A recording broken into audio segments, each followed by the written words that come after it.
In this video, I want to showcase a practical example of using the zip function. So let's say we have a bunch of golfers that have their scores stored in a list. These are just the first 6 golf score holes for each golfer. If you're unfamiliar with golf, it's not really that important. Just treat each one of these as a score for something that they're doing.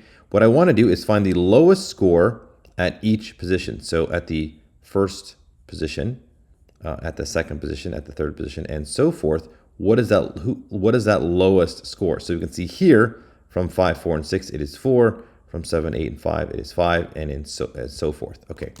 So what we can do here is zip everything up. So we can say for scores in zip, golfer 1, golfer 2, golfer 3, like this.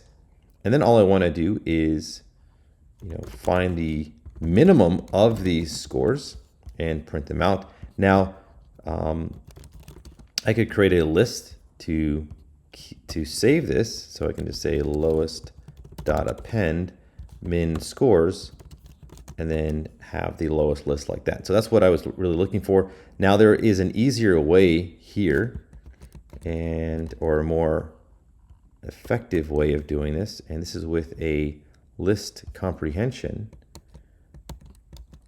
And you should know that if you're just having define a list and have an append on the inside of your for loop, then you can most often just translate this into a list comprehension. And so here we just have our for loop over here on the right side, and then the body of the for loop just goes on the left, which we've already covered. So this is how actually I would write this over here. But anyways, this is how you can zip together each of the items together and then just use this min function to find the minimum of this scores, which is just that tuple of those items that it finds. All right, so that is a practical example of using the zip function.